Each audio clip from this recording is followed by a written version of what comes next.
บายดีทุกคนเนาะรีบก็มาเตรียมการอยู่ทุกนามื้อนี้พอเราดูการเนาะฤดูกาลไอ้นาขาดนาเกี่ยมดำนาหรอกระวังซอยเด้อตะกาเขาเนาะช่วงงามภูมิตะกาเขาอะไรมีท้องฟ้าก็คึมเนาะสิตกอยู่คนก็ได้เป็นใจอยู่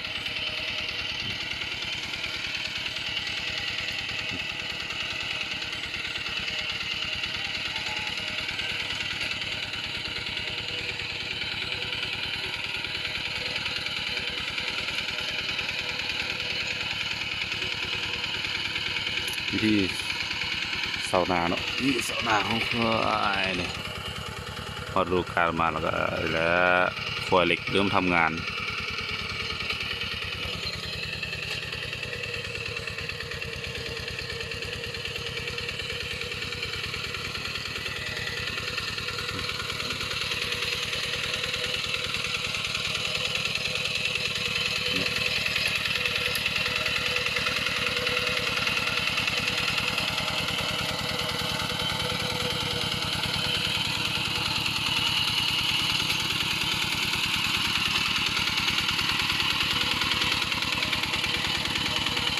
ก็เมาทางได้แล้วว่านี่ก็ได้ก็วันนี้มาไทยนาตัวจะทอดทรายเอาแล้วกันหนึ่งทอดทรายเอาหมดหรอ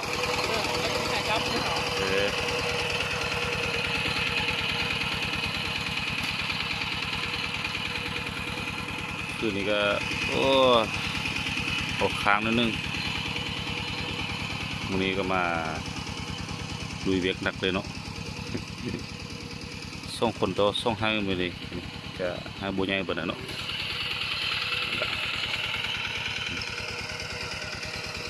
ดูครับเป็นย่างเปิดครับเป็นเบิ้งผักกาเนาะนี่คือส่วนอะโวคาโดเนาะนี่อะโวคาโดฮอน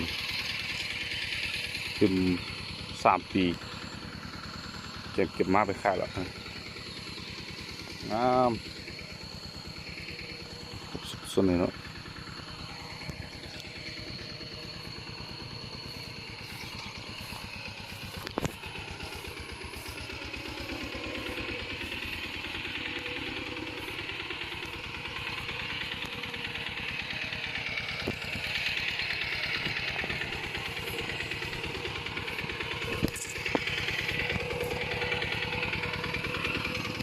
นาที่เขาน้ำมันก็บ่มีแล้วแต่เขาดูดน้ำใส่เนาะนาเอาตามเดี๋ยวนี้ก็ยังบ่มีน้ำเขาเนาะนี่ว่านาเท่านี้เขาจะเฮ็ดล้านนึงเนาะมันจะเบ็ดพร้อมตามฤดูกาลกันไปก็นำจิมักษานะให้ใส่น้ำข้นเลยถ้าอยู่กลางๆพันซ่าจะได้ให้นานะให้นี่เนาะมันก็เริ่มปานขนาดเลยเกี่ยวพร้อม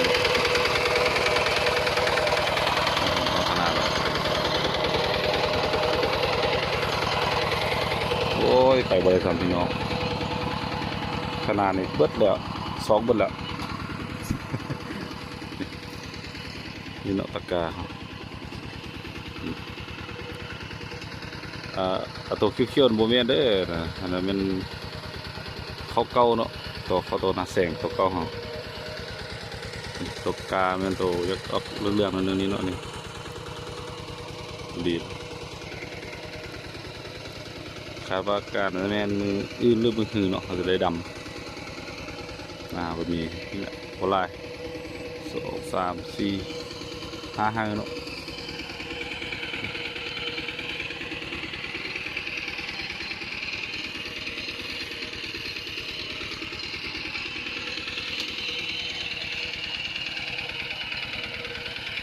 นี่นะทันสมัยระบบน้ำบาดาลเนาะนี่น้ำสุรประทานเลย น้ำบาดาลรุ่นหนึ่งใส่น้ำบาดาล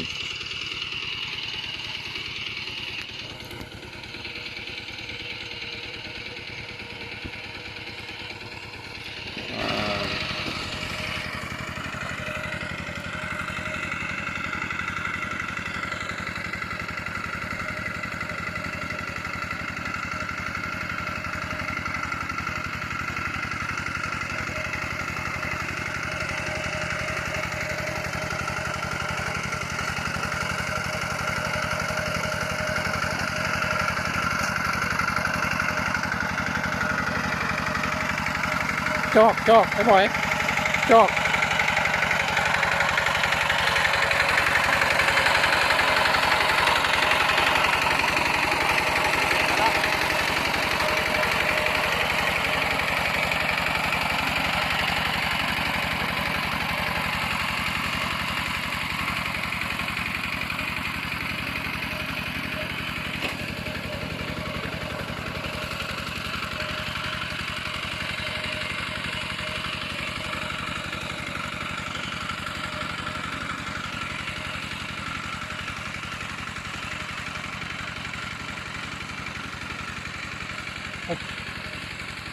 ดีกว่าจอกไม่พอกินน้ำไป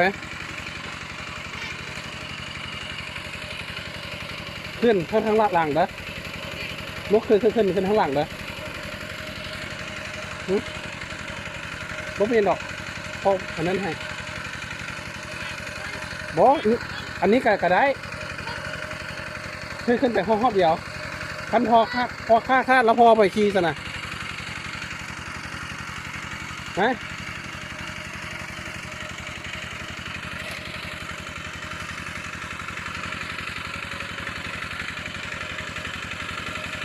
ไปไหมมาลงมันนะ